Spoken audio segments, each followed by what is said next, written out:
There are four types of CPU scheduling algorithms.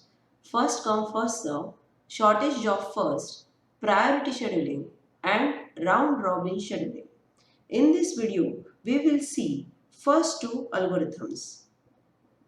The first come first algorithm is also known as FCFS algorithm. It is a non-preemptive type of algorithm. In non-preemptive type, if CPU is allotted to a process, then CPU cannot be taken away before the completion or termination or waiting of the process. In FCFS, the execution is on first come first served basis. It is easy to implement, but the average waiting time is high. Now we will see the example. Calculate the average waiting time for the following processes.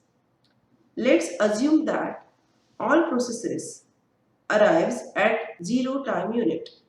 Here, 4 processes P1, P2, P3, P4 are given with their corresponding burst time 21, 3, 6 and T2 time unit. First step is to plot Gantt chart. Since P1 has arrived first, it will start at t equal to 0 and will continue till t equal to 21 time units. Then P2 will start at t equal to 21 and continue till t equal to 21 plus 3 equal to 24 because the burst time of P2 is 3. After P2, P3 will start and will be over at t equal to 24 plus 6 that is equal to 30 and P4 will start at t equal to 30 and will be over at 30 plus 2 that is 32. Now we will calculate the average waiting time. So average waiting time is the sum of waiting time of P1 plus P2 plus P3 plus P4 divided by 4. So waiting time for P1 is 0 because it started at time t equal to 0.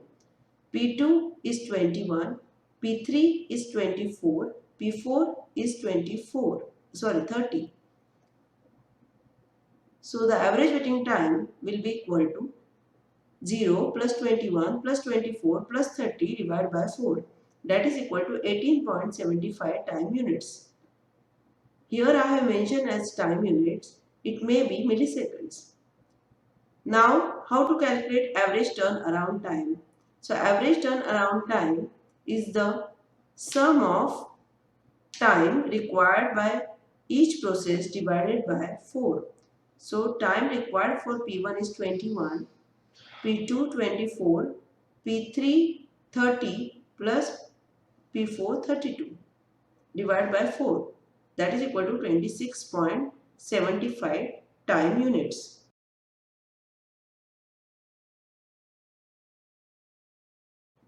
Next we will see shortest job first scheduling algorithm.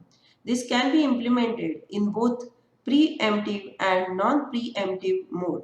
It has minimum waiting time. A preemptive SJF is also known as shortest remaining time algorithm. Now we will see the example of non-preemptive SJF.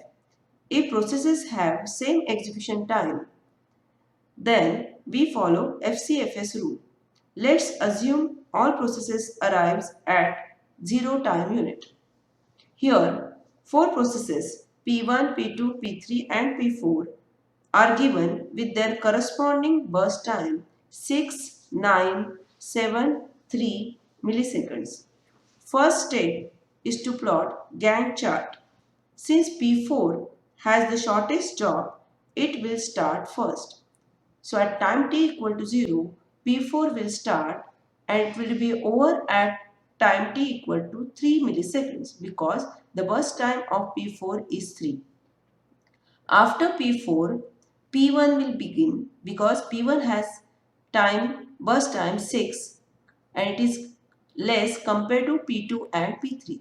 So P1 will begin at time t equal to 3 and it will be over at time t equal to 9. At time t equal to 9 millisecond, P3 will start because P3 is smaller than P2. And it will get over at time t equal to 16 because 9 plus 7 is equal to 16. P2 will start at time t equal to 16 milliseconds and it will be over at 25 milliseconds because 16 plus 9 is 25 milliseconds. Now what is the waiting time for P4? P4 arrived at time t equal to 0. So the waiting time for P4 is 0. Waiting time for P1 is 3. Similarly, the waiting time for P3 is 9 and for P2 it is 16. So the average waiting time is equal to 0 plus 3 plus 9 plus 16 divided by 4. That is equal to 7 milliseconds.